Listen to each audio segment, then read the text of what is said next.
Seja bem-vindo e seja bem-vinda a mais uma edição do Chutando a Escada, que é Felipe Mendonça, e hoje eu falo com o Diego Pautasso.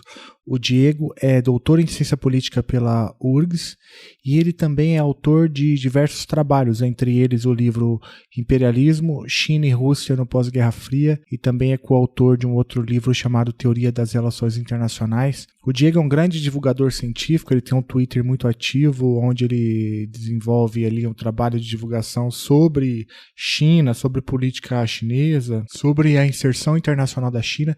Eu recomendo que você aí que é twitteiro, gosta desse tipo de material, que acompanhe o Diego nas redes sociais. A gente vai deixar, obviamente, na descrição do episódio o link lá para o Twitter do Diego, tá?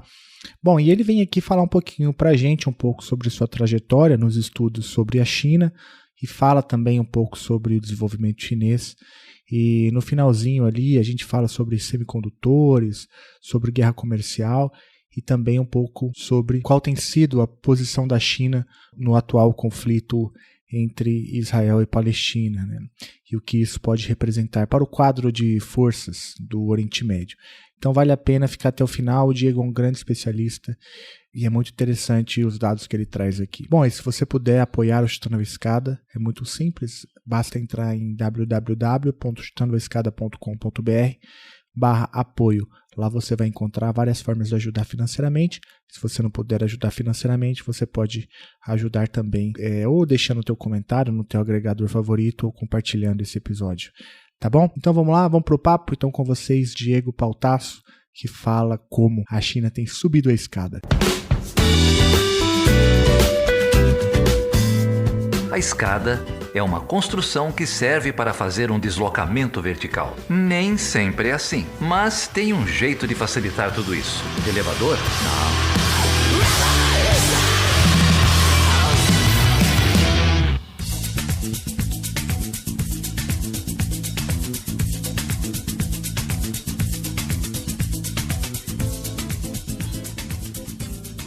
Bom, eu tô aqui com o Diego Pautasso. Diego é um especialista em China, é doutor em Ciência Política pela URGS, é autor de inúmeros trabalhos sobre China, também é autor de um trabalho chamado Imperialismo, China e Rússia no Pós-Guerra Fria, é coautor de Teoria das Relações Internacionais, enfim.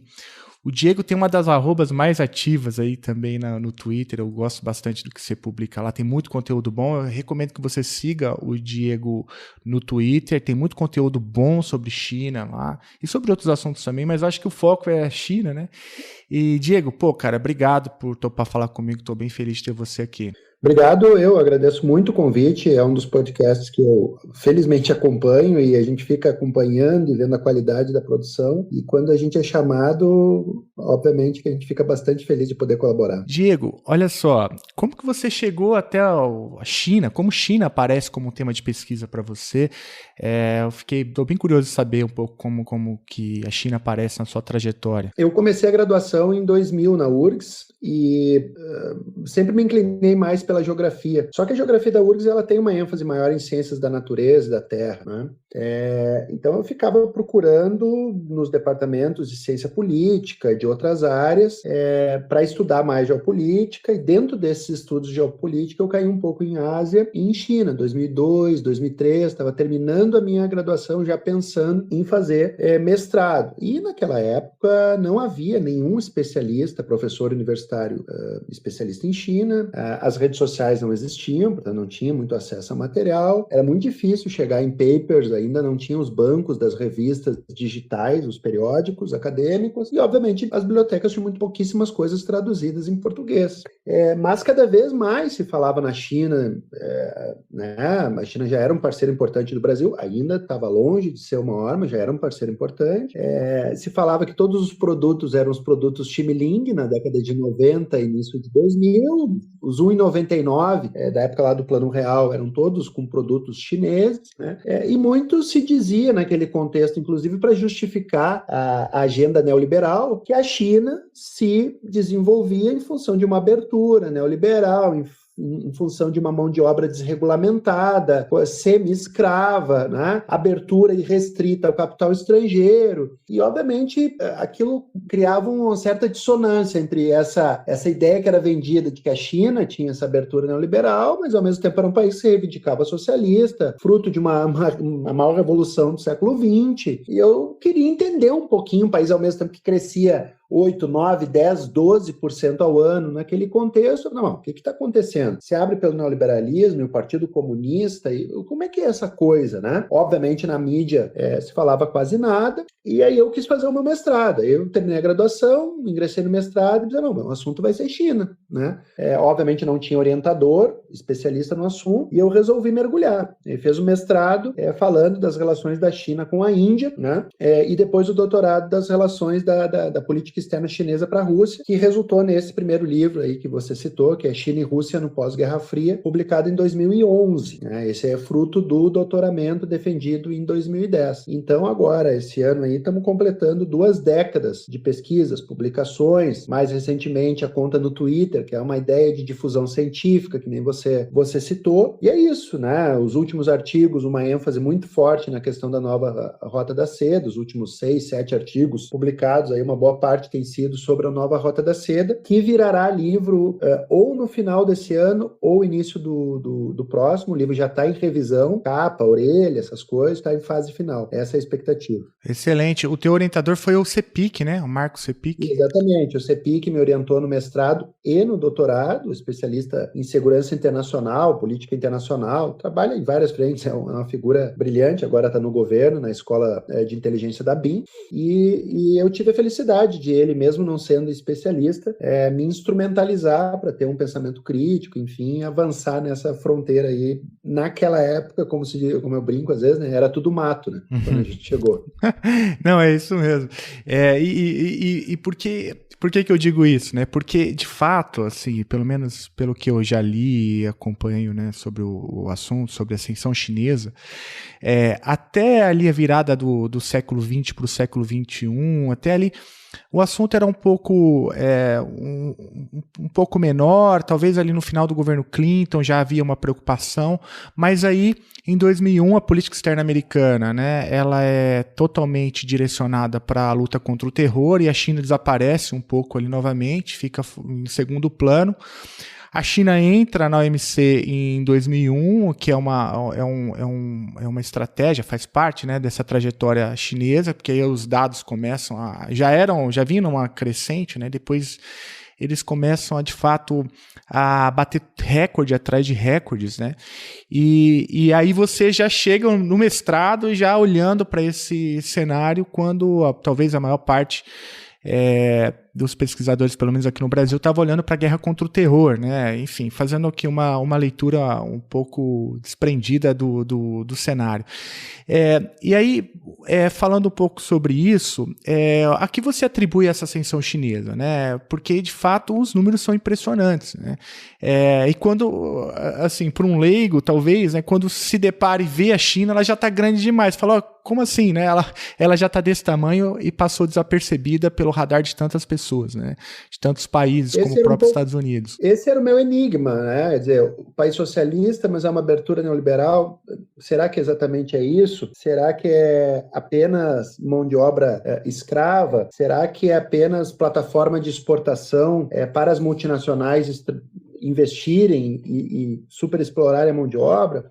Eu falei, não, tem alguma coisa estranha aí. Comecei a colocar uma lupa e comecei desde aquele contexto de 2004, 2005, 2006 a remar um pouco contra a maré, né? A dizer, não, peraí, aquilo ali não é uma abertura irrestrita de capital estrangeiro, esse capital ele faz parte de um projeto nacional, de uma estratégia de internalização de tecnologia, tem obrigatoriedade de transferência de conhecimento, tem compromissos do investimento estrangeiro em criar e desenvolver empresas que produzam componentes em território chinês.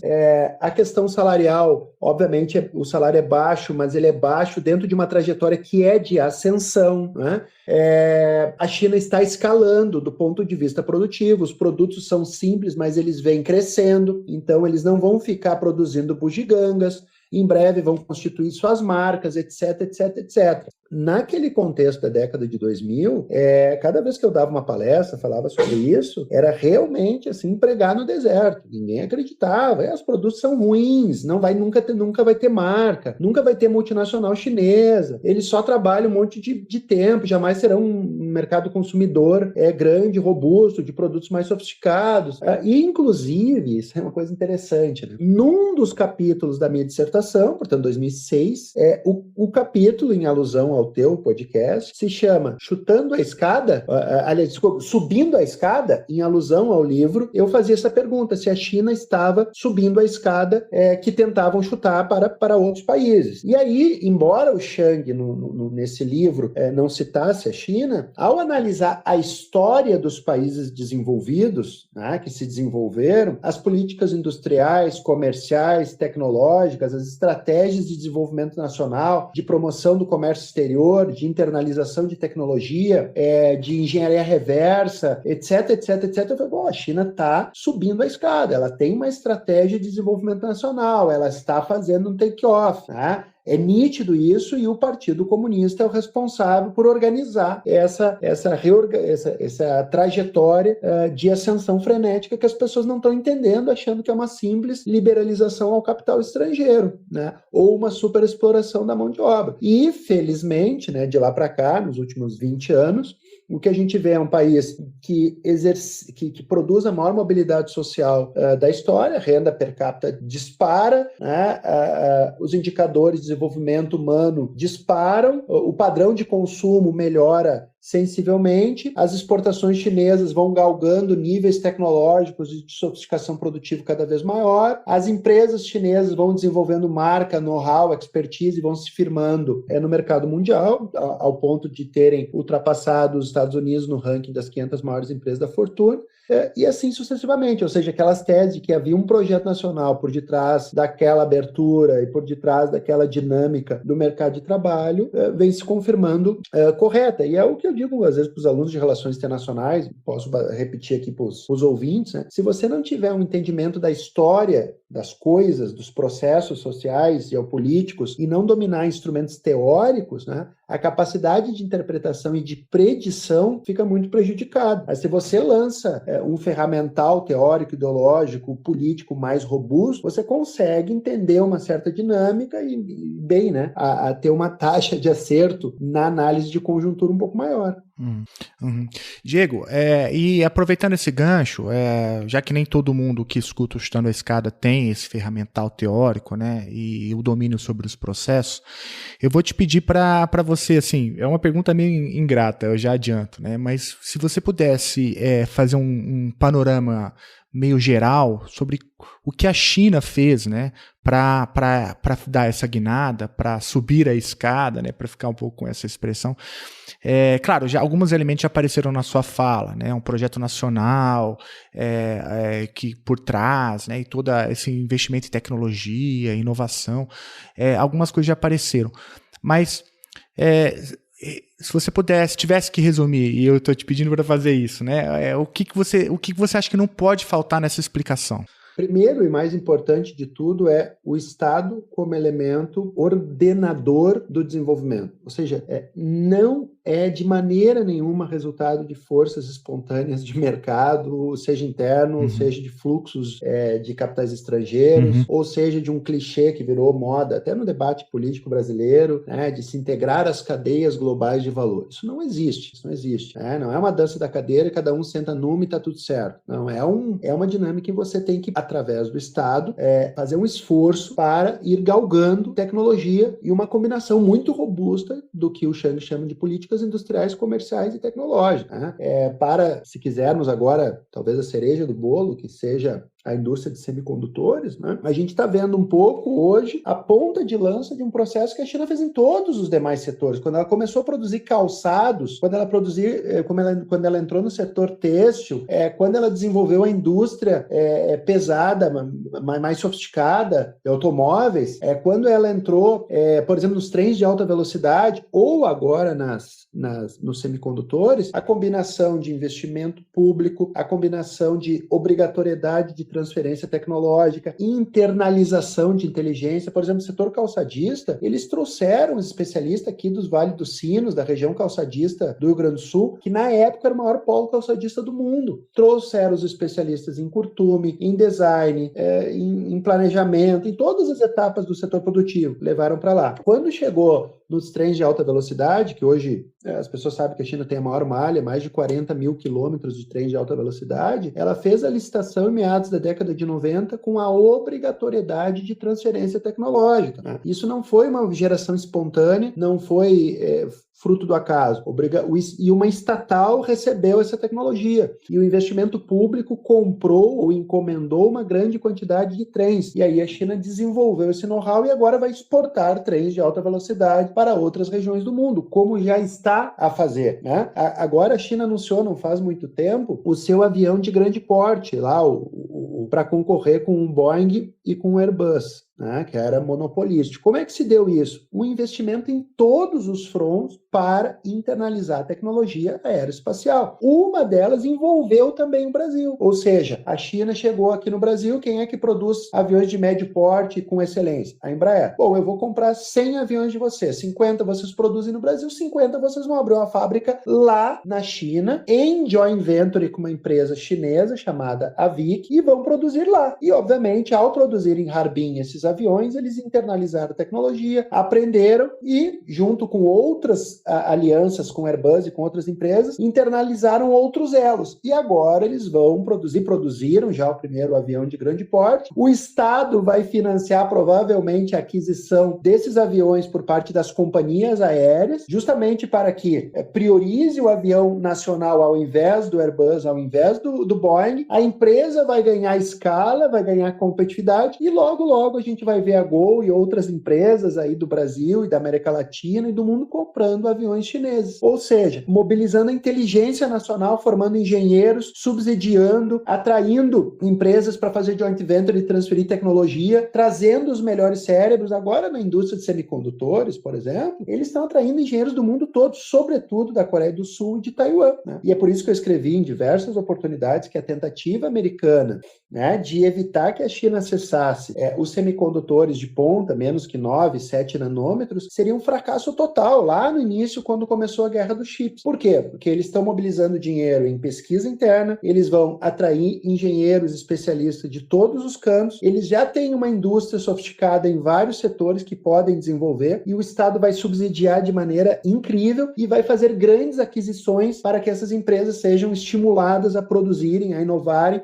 e a terem o seu mercado, o seu produto inicial adquirido. É assim que se constitui a indústria, né? As vantagens comparativas. Mas é isso. Por que eu falei em teoria? Quando você lê o livro do Shang, que é o título do teu podcast, que aliás é muito pertinente, e eu sempre indico esse livro em aula, a gente vê lá a história da Inglaterra, dos Estados Unidos, da França, da Coreia do Sul. E o que eu tentei mostrar, e venho mostrando também, é que se você analisa isso, os chineses não estão inventando a roda, né? Eles estão replicando o que os tigres asiáticos fizeram. Só que agora, a grande questão, uma grande diferença, é que é numa escala, né, nunca antes vista, e portanto com capacidade de enfrentar os Estados Unidos, que uma Coreia do Sul, que um Japão, que uma Alemanha, né, não tiveram, né?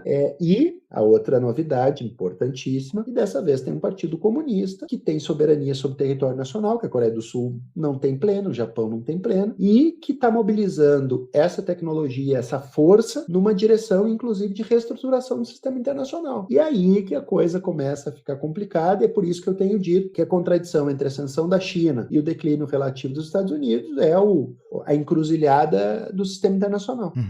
É a grande questão contemporânea, né? Olha, mas você colocou, então, a centralidade do Estado dentro desse projeto chinês, né? Ficou bem evidente a importância disso para a compreensão dessa ascensão. E o que está sendo dito nas entrelinhas é que, não só nas entrelinhas, mas diretamente, é que é impossível pensar um projeto desse tipo dentro do neoliberalismo, né? Porque não se trata de forças do mercado, não se trata da livre iniciativa, se trata de um projeto nacional E você ainda conclui dizendo que talvez a grande novidade no caso chinês é justamente o Partido Comunista Chinês, né, e o papel que ele desempenha nesse processo, centralização desse processo, né. E aí, para desespero, talvez, né, dos defensores do neoliberalismo, que não conseguem entender, ou para entender, precisa justamente despertar velhos fantasmas como o risco do comunismo e tal, né? O comunista como o comedor de criancinhas e assim por diante, né? E aí nessa mesma toada, você insere agora no final da tua fala a China dentro do sistema internacional e fala, não, aí essa também é uma segunda novidade, né? Porque além de promover um desenvolvimento nacional sem precedentes, dado o tamanho, né, da China, ao mesmo tempo a China tem uma leitura sobre a política internacional e o papel que a China deve desempenhar nele. Sobre isso, então, qual que é a questão aí? Qual que é a leitura que a China faz dela mesma nessa nova fase aí do sistema internacional contemporâneo? Como que a China pensa a sua inserção internacional, considerando esses elementos que você trouxe?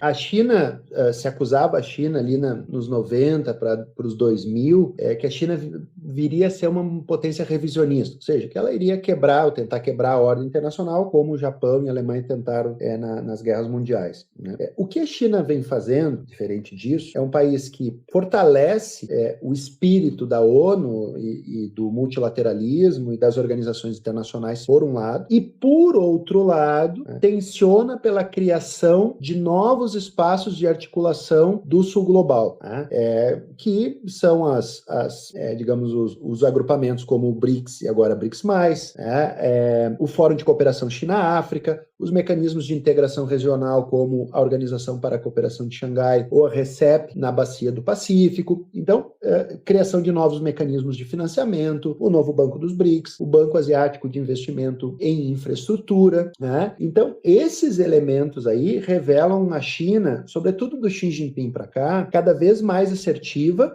mas não apenas pela vontade da liderança, né? Porque a China hoje, de fato, tem condição de exercer uma influência, né, e um remodelamento do sistema internacional que, obviamente, não podia no início da política de reforma e abertura, quando ainda era um país de camponeses pobres, né? E ao propor a nova Rota da Seda, em 2013, que, portanto, agora completa a sua primeira década, com mais de $1 trilhão em investimento e mais de 140 países envolvidos, né? Também, quando eu comecei a pesquisar a nova Rota da Seda, eu chamei de um projeto chinês de globalização, né? De um projeto chinês que iria se confrontar ao projeto de globalização liderado por Washington, lá dos anos 80, né, sob a égide, né, do neoliberalismo e do intervencionismo, sobretudo depois do fim da Guerra Fria. Então, esse projeto chinês de globalização, ficou claro que ele assumia esse propósito e que transbordaria a dimensão regional que lhe deu origem. E, portanto, é um projeto chinês de globalização com ênfase justamente no Estado, no multilateralismo, né, na não intervenção, e que confronta a liderança americana, ou seja, aquela encruzilhada entre Estados Unidos e China se desdobra em projetos de globalização que estão se confrontando. E o problema dos Estados Unidos, me parece, um dos muitos, né, que além dos seus problemas domésticos, que dariam um podcast específico, né, os Estados Unidos me parecem executar uma política de confrontação da China à la Guerra Fria, só que a China não é a União Soviética. A China é o maior parceiro comercial de 140 dos 200 países do mundo. A China tem uma capacidade de financiar o desenvolvimento global e de investir que a União Soviética não tinha. A China tem uma vanguarda tecnológica em diversos campos que a União Soviética não tinha, que estava mais circunscrito ao campo militar, aeroespacial. E portanto, essa ideia americana de conter, de frear, de cercar a China, ela tem se mostrado não só falha, como ela tem fortalecido, acelerado e precipitado o desenvolvimento da China e a projeção global da China. Tanto no exemplo dos semicondutores, que eu já falei, né? Ou seja, isso tem acelerado a busca da China por autossuficiência, né, nesse campo, e em outros, sobre gargalo e sobre pressão americana, e tem aumentado a projeção global da China. Exemplo, o Irã, né? Ou seja, quanto mais os americanos tentavam cercar o Irã, mais o Irã, né, caía na órbita da China e aumentava a influência sobre o Oriente Médio. Inclusive resultou no ano passado, na mediação chinesa na aproximação do Irã da Arábia Saudita. Isso é fruto do aumento da presença comercial, é fruto da nova Rota da Seda e é fruto da própria pressão que os americanos exercem sobre os países que empurram para o lado da China. Quando eu escrevi de novo a tese, aqui voltando a esse ponto da política externa da China para a Rússia, escrevi em 2009, 10 eu defendi, 11 publiquei o livro. Um dos argumentos centrais é que quanto mais os americanos pressionassem a Rússia, mais a Rússia ia se voltar para a China. O que aconteceu nessa última década, alguns anos? Né? Teve a ampliação das revoluções coloridas, a intervenção na Ucrânia, a ampliação da Organização de Cooperação de Xangai, com a inclusão da Índia e do Paquistão, o aumento do comércio da China com a Rússia, o redirecionamento dos oleodutos e dos gasodutos que a Rússia antes tinha para a Europa, para a Ásia, mas também para a China, e, portanto, o fortalecimento desse eixo sino-russo, que, por sua vez, é o elemento determinante, é o coração da própria Belt and Road, pelo menos no seu espaço euroasiático. E aí, novamente, os americanos cometem um erro crasso, que o Kissinger já falava. A única coisa que não poderia ser permitido é que a Rússia e a China viessem a se aproximar. E é justamente o que está acontecendo, né? Eu acho que é um dos resultados da própria guerra na Ucrânia, né? Com as sanções e com a tentativa de retirada da Rússia da economia internacional por meio retirada do sistema SWIFT, né? Aí joga a Rússia completamente no colo, né, do sistema chinês, é por aí? Só um parênteses aí, precipita a criação do sistema alternativo ao SWIFT, mais uma vez a ação dos Estados Unidos está precipitando isso, está precipitando a desdolarização, está precipitando a criação de novos mecanismos de financiamento global, porque obviamente o dólar, que era para ser a moeda estável, a reserva de valor, porque essa é a função da moeda global, garantir uma certa estabilidade, se tornou cada vez mais um instrumento de poder e de desestabilização dos países, de modo que os países estão buscando alternativa. E isso aumenta a capacidade da China propor essa agenda para países como a Arábia Saudita, Irã, que estava sancionado, e outros que estão sempre submetidos, né, à faca no pescoço do dólar, da flutuação da moeda, dos juros, né, dos embargos, né? Enfim, um pouco o resultado da própria ação dos Estados Unidos, que abre uma possibilidade da China exercer um papel com mais protagonismo ainda. Não, excelente. E você também menciona um dado assim muito, muito absurdo, assim, o Belt and Road Initiative já mobilizou $1 trilhão, é isso, de investimento? Mais de $1 trilhão em investimento. Tem 140 países que já assinaram um acordo, mais de 140, 143, o último dado que eu vi, né? E veja, nós estamos falando aí de obras públicas, né? Nós estamos falando de infraestrutura, de transporte, de energia, de comunicação, e eu costumo dizer, né, que o que caracteriza o subdesenvolvimento, no fundo, é falta de infraestrutura. Porque mesmo a desigualdade, a pobreza, o desemprego, é uma função da falta de infraestrutura. Por quê? Porque você não faz uma escola se não tiver eletricidade, se não tiver uma estrada, se não tiver acesso àquelas pessoas. Você não faz uma fábrica se não tiver infraestrutura, energia, transporte, comunicação. Você não exporta nada se não tiver um porto. Você não abre uma área de fronteira agrícola se não tiver uma estrada que permita escoar aquela produção para qualquer outro lugar. Então, e qual o problema da infraestrutura? A infraestrutura ela é cara, ou seja, ninguém está disposto a fazer uma estrada de 500, 800 quilômetros. Não é uma coisa rentável, né? O pedágio se tornaria proibitivo sem subsídio. Ninguém faz uma ferrovia ligando uma área a uma área mais despovoada, né? Ninguém tem dinheiro para construir uma hidrelétrica do próprio bolso. O capital privado não faz isso na Etiópia, na Moçambique, no Equador. Não vai fazer. Então, primeiro tem o problema do financiamento dessas obras, que são muito caras, não cabe no orçamento da maior parte desse país. E segundo, são obras de execução muito difícil, ou seja, é complexo do ponto de vista da engenharia fazer uma ferrovia. Tem túneis, tem pontes, né? É complexo fazer uma hidrelétrica. Você não junta meia dúzia de engenheiro e faz uma hidrelétrica. Há um know-how por detrás disso. Então, quando a China faz essas grandes obras de infraestrutura nesses países, né, ela está criando condições. Por um lado, ela exporta serviços de engenharia, financia obras. Por outro lado, ela cria demanda nesses países que vão exportar para eles, que vão comprar bens, que vão comprar insumos e, portanto, cria um efeito gravitacional dessas economias através do desenvolvimento em torno da economia chinesa. Então, não se trata de altruísmo, né? Há um interesse. Exatamente, é um ganha-ganha.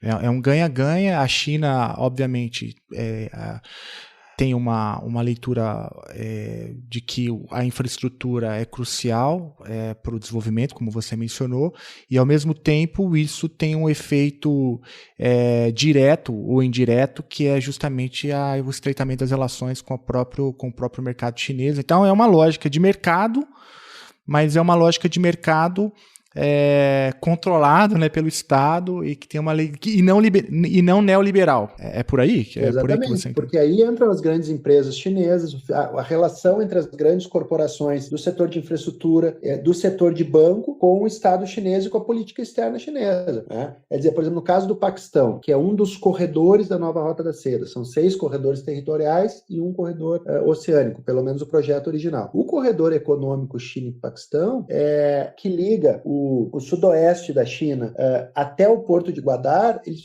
estão fazendo um eixo de integração, né, de mais de 2.000 quilômetros, que tem um superporto no Paquistão e toda uma infraestrutura de transporte até a China. É óbvio que é importante para a China está exportando serviços de engenharia, está criando uma alternativa ao Estreito de Malaca, que é um grande checkpoint, né? Mas, ao mesmo tempo, está desenvolvendo um país que tem mais de 140 milhões de habitantes, que é um mercado potencial muito grande, está estabilizando um país que tem um histórico de crises e de violência, de focos de conflitos relacionado com o Afeganistão, com aquela fronteira ali. Então, obviamente, de novo, não é uma lógica meramente contábil que está guiando a política externa e o interesse chinês. Tem uma lógica securitária, tem uma lógica de desenvolvimento, tem uma lógica de geração de demanda, tem uma lógica de estreitamento de relações com um país vizinho da Índia, que tem certa rivalidade com a China, e é isso um conjunto de outras coisas que estão em jogo e que fazem, portanto, uma política externa que movimenta suas peças baseada em variáveis não meramente contábeis. O Chutando a Escada conta com apoio financeiro dos seus ouvintes. Para saber mais, acesse chutandoaescada.com.br/apoio.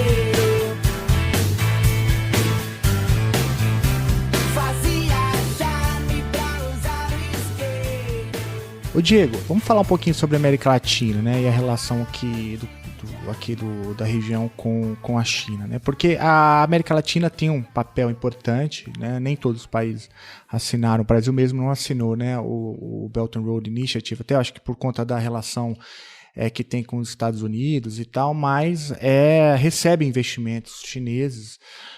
Recentemente, até você mesmo, eu vi até pela tua arroba, né, o último relatório dos investimentos chineses aqui no Brasil, e de fato se trata de números bastante relevantes, né, em setores importantes, principalmente ali o setor de eletricidade. Enfim, o investimento chinês na região é crucial, né, para o desenvolvimento.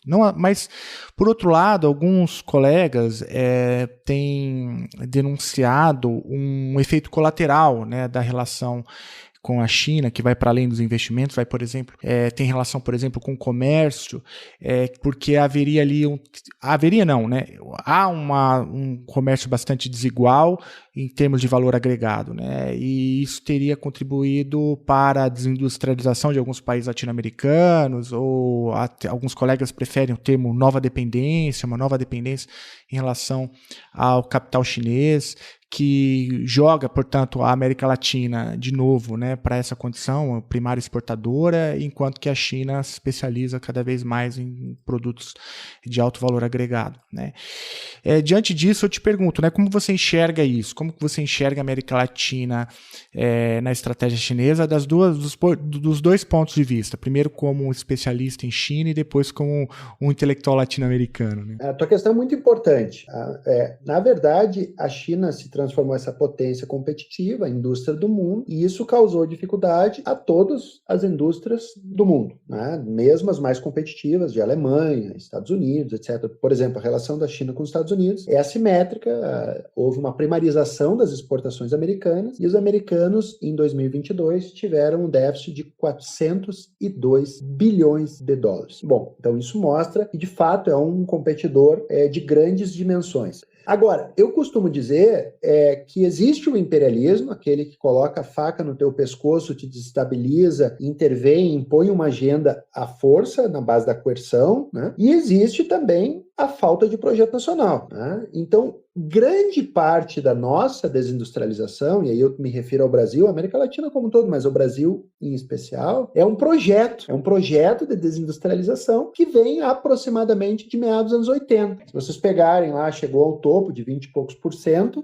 né? E agora está batendo 10%. É um processo sistemático de desindustrialização e que antecede a própria ascensão chinesa. É claro, a ascensão chinesa, ela impactou, é uma variável, mas eu não, diria que não é a variável determinante, ou pelo menos não é a variável única, né? O que houve é que o Brasil, durante o período real, produziu uma equação que desindustrializaria com qualquer outro país, ou seja, um câmbio hipervalorizado, taxas de juros nas estrelas, né? Isso aí quebrou, por exemplo, no caso do setor calçadista, destruiu o setor calçadista, foi plano real a partir de 94, né? Antes que a China virasse uma potência competitiva e aí sim entrasse, né, no setor que o Brasil, bem ou mal, acabou deixando vago, né? Mesmo durante o período do governo Lula, que foi um período muito bem sucedido do ponto de vista da inclusão, do aumento do salário mínimo e do salário médio, do financiamento para uma condição de consumo melhor, uma inserção internacional, uma política externa muito mais ativa, uma série de outros acertos, né? Mas há um certo consenso aí entre os intelectuais de que o grande problema foi uma preocupação ou ter deixado de lado a questão da reindustrialização. Tanto que agora, com a reeleição, há uma série de economistas e intelectuais debatendo a questão da reindustrialização brasileira, né?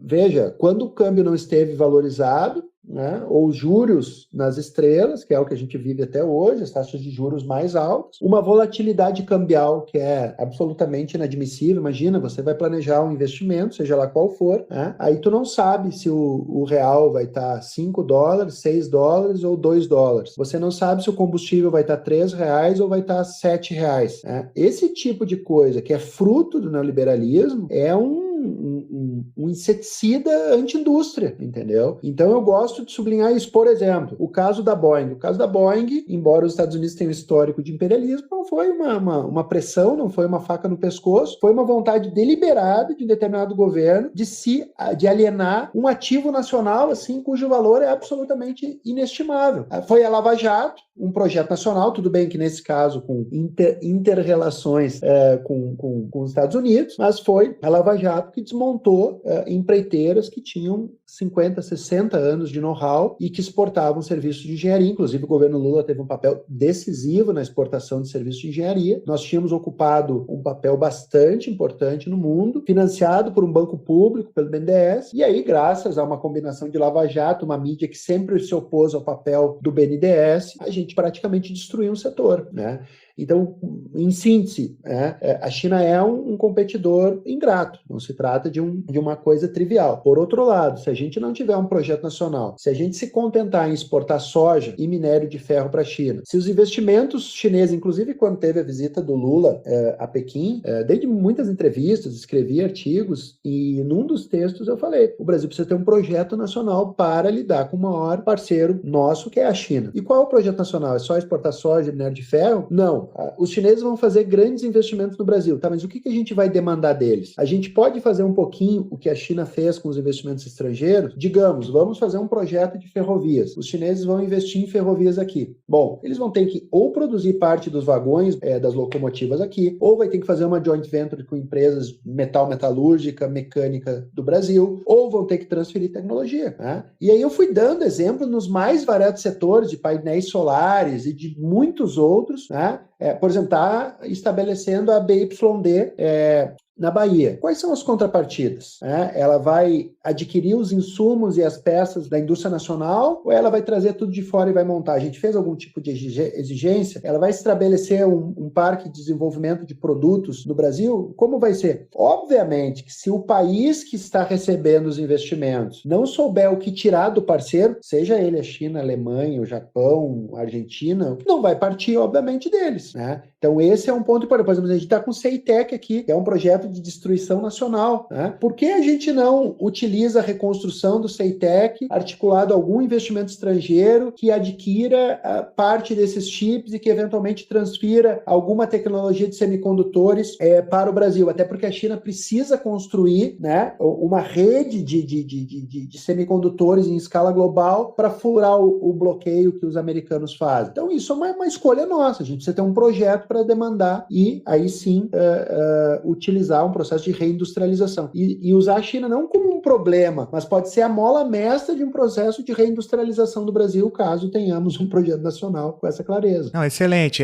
O que você está falando, então, se eu entendi bem, é que a gente não precisa de nenhuma ameaça chinesa para desindustrializar. A gente faz isso por nós mesmos. Basta que, né, você falou da CEITEC mesmo, eu lembrei do Guedes, né? Que como que foi a história mesmo? Ele fechou, né? Ou tentou fechar, não foi? Ele tentou fechar a CEITEC no momento ali no contexto da pandemia, onde o mundo passava por uma crise de falta de chip. Imagina, tem um produto escasso no mercado, tem a única fábrica da América Latina que produz alguns semicondutores e diz, bom, já que está faltando chip no mundo e nós temos a única empresa, que tal fechar ela? Então, quer dizer, isso é um projeto de destruição, entendeu?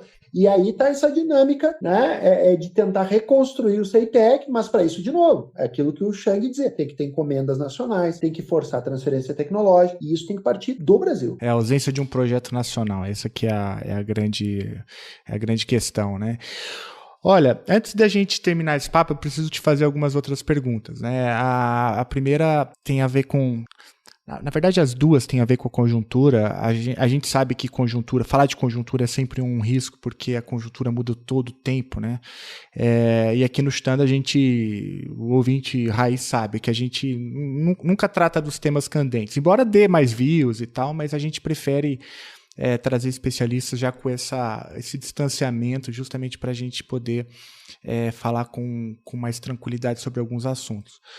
Mas o primeiro diz respeito, obviamente, à guerra na Ucrânia, né, que é um dos temas candentes da política internacional contemporânea. A gente já trabalhou um pouquinho aqui, você mencionou, por exemplo, como que as sanções estadunidenses acabaram contribuindo para que a Rússia se aproximasse da China, e aí precipitou uma série de questões. Você citou a desdolarização, citou a criação de um novo sistema para além do SWIFT, citou outros tantos temas aí, mas ainda assim eu acho que vale a pergunta, né?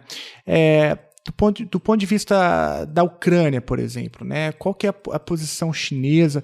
Porque eu me lembro que, e aí eu sou um completo leigo, não acompanho sistematicamente como você, mas eu me lembro que, pelo menos as notícias que eu li, o único país que fala em algum momento de reconstrução, inclusive com aportes e tal, com a possibilidade de aporte, foi a China, né? Falando de paz e de pensar num projeto de reconstrução.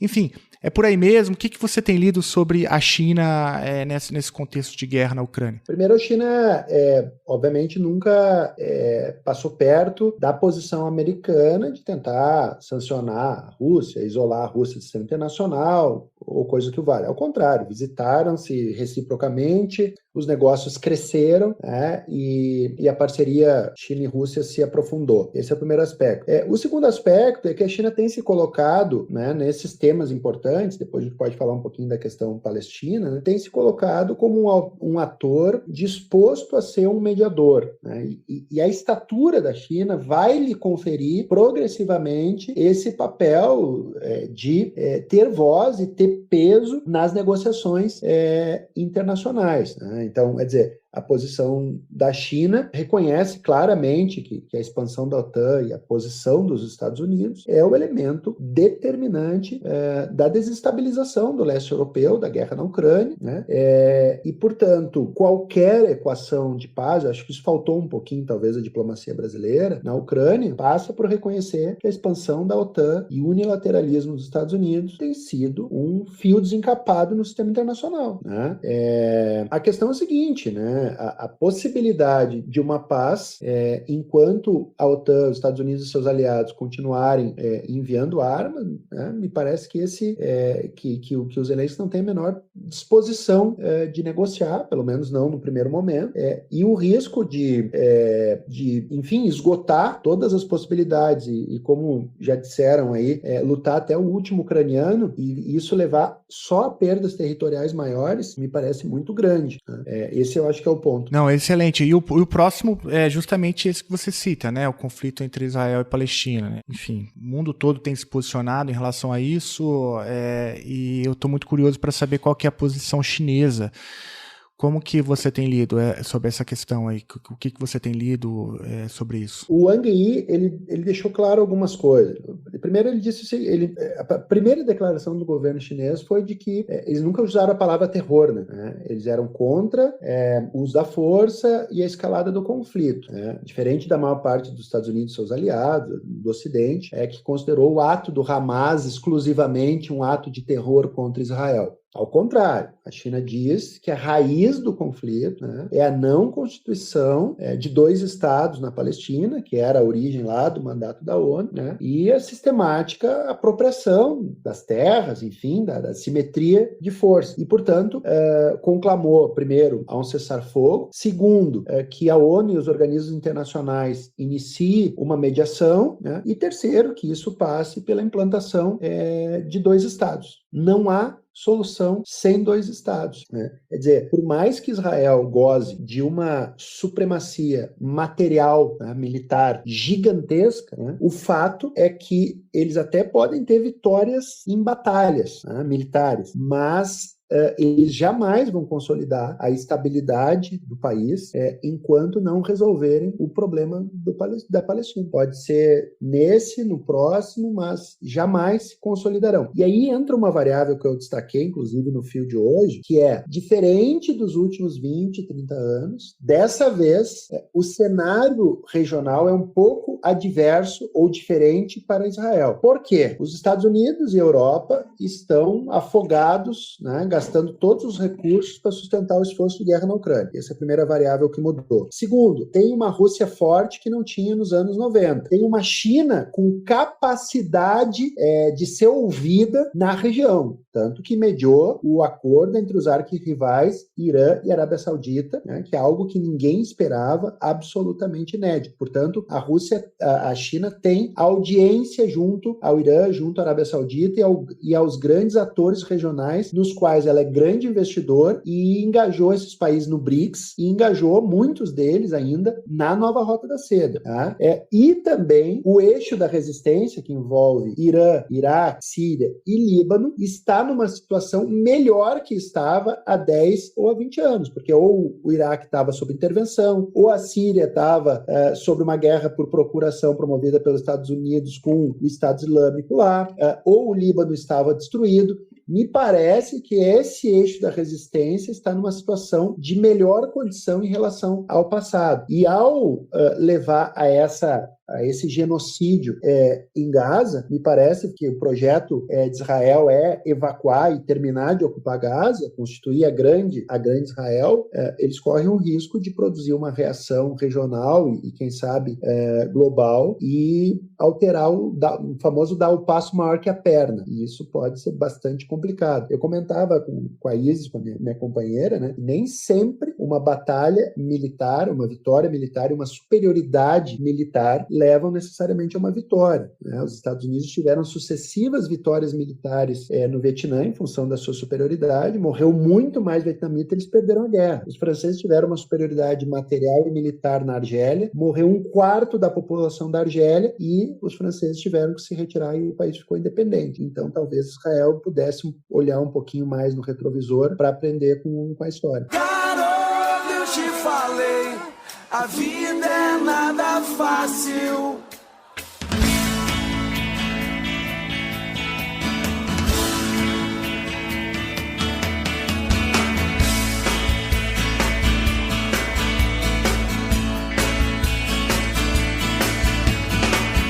Você me perguntou se eu sabia porque tava ali, mas pra quê? Procurar explicação. Diego, tem alguma pergunta que eu deveria ter feito e não fiz por absoluta incompetência, ignorância, algo que você gostaria de falar, divulgar, enfim, esse é o momento. Só dizer que eu gostei muito do bate-papo, é muito bom conversar com pessoas inteligentes, queria também parabenizar pelo podcast, é uma ótima iniciativa, e eu fico muito feliz de fazer parte lá, ter um númerozinho do qual eu contribuo um pouquinho. Ô Diego, obrigado, cara, obrigado mesmo, assim, por você topar gravar com a gente, aí tá numa viagem, tá aí em trânsito e topou parar e gravar com a gente, muito obrigado mesmo. Olha, e se você ouvinte quiser saber mais sobre China, sobre política internacional chinesa, eu recomendo muito que você pare tudo que você está fazendo e siga o Diego no Twitter, que é a tua rede mais ativa, né? Isso. Então eu vou deixar a arroba aí do Diego para você segui-lo na descrição desse episódio. Vale muito a pena, tem dados, cara, você é uma máquina ali, né, de divulgação científica, eu também parabenizo você pelo trabalho, e eu aprendo bastante te seguindo lá também, agora te ouvindo, foi demais, obrigado mesmo. Muito obrigado, me chamem aí sempre que precisar. Ah não, volta sempre, cara, quando sair o livro, você falou que vai publicar um livro, né, sobre Belt and Road, já deixo no ar o convite aqui. Vem cá falar sobre o livro. Eu vou adorar poder conversar um pouquinho sobre ele com você. Compromisso assumido. A vida é nada fácil. Eu detesto dizer isso, mas o mundo é maior que o teu quarto. Só quero amar, vivendo em paz. Só quero amar.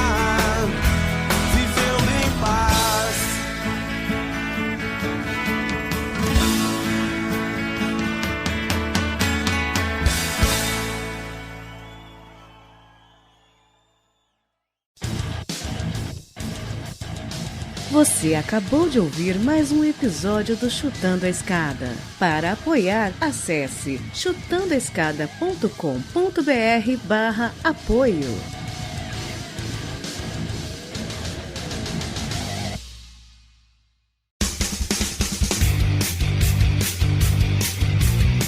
Cortes, edição de podcast.